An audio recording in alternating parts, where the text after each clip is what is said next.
Welcome back to Forex Professional Training in Financial Markets. Andrew's pitchfork failure, respond and warning lines will be studied in this session. Failure in Andrew's pitchfork. In an Andrew's pitchfork pattern, if a price crosses the third pivot line after it has touched the first pivot line, then any buy signal would be invalid in a bullish pattern. On the other hand, if a price passes the third pivot line after it has touched the first pivot line, then any sell signal would be unreliable. In another failure condition, in a bullish format, if a price touches the third pivot line after it has met the first pivot line, followed by another wave over the third pivot line, then crossing the third pivot line does not produce any sell signals.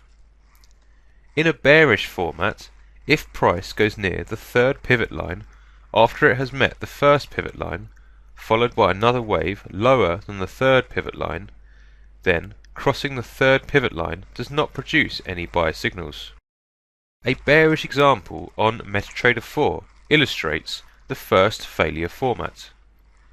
After a price has crossed the third pivot, there would not be any sell signal on this pattern. In another example, on an upward trend, a pattern could not create any buy signals after the price has crossed the third pivot line towards the bottom. The third failure format is formed when a price oscillates between the third and first pivot lines, followed by a movement towards the trigger line. In a bullish trend, if a price does not cross the trigger line and returns towards the top and touches the third pivot line, even if eventually price crosses the trigger line towards the bottom, a sell signal will not be valid or reliable. In a bearish format, if a price does not pass the trigger line and returns towards the bottom and touches the third pivot line, though price passes the trigger line towards the top, a buy signal will not be true or credible. A bullish example shows that the third failure type did not form. Thus, a sell signal was produced after the price had crossed the trigger line. The fourth failure on Andrew's pitchfork patterns forms whenever price crosses a trigger line, then returns to it. In a bullish trend, if a price passes the trigger line towards the bottom and it reverses its direction towards the top after crossing the trigger line, followed by a reversal trend, even if the price declines lower than the trigger line, then a sell signal would not be valid anymore.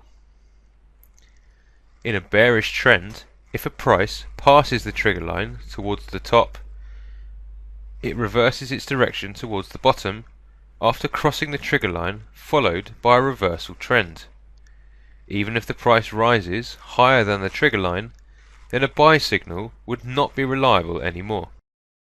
In the previous example, candles could be formed above the trigger line, so a sell signal is valid.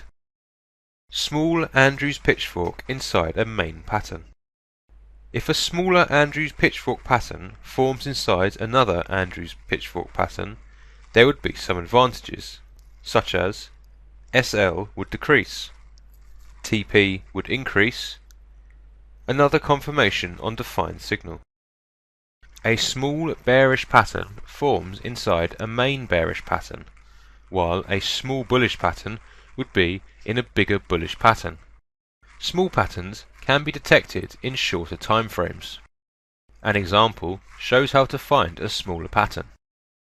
On a downtrend, a buy signal was produced.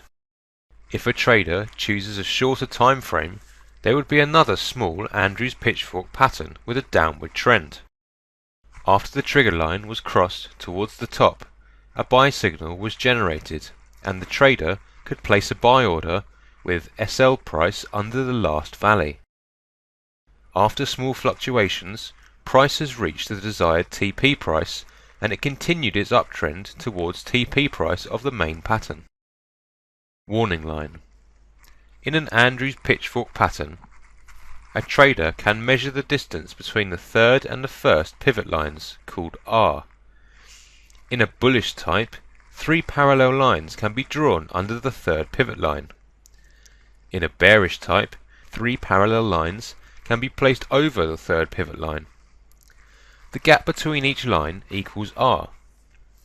Each line may have considerable effect on a market price movement. Respond line. If the second and third pivots are connected by a line, then the direct distance between this line and the first pivot can be measured, known as L. 3 parallel lines with a line between the second and third pivots can be placed alongside the pattern with L distance from each other. It is assumed that a market price would change its trend near these lines. In an example, a pattern was drawn on a downtrend. In the MetaTrader 4 platform, a downward pattern was drawn and a trader could specify warning lines by placing the copy format of the pattern over it. The first line of the copy pattern on the third line of the main pattern.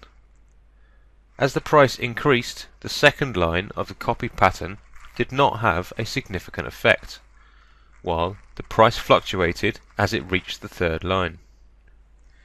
In another example, a trader could draw a trend line to connect the second and third pivots.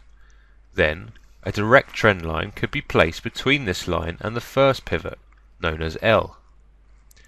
A trader could copy and paste the trend line, L, by holding Control on the keyboard and double-clicking on the L.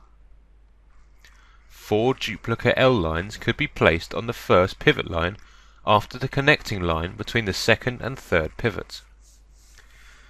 Market price trend did not show any considerable change on L1 and L3, while the price increased over the second pivot line and returned to the first pivot line on L2.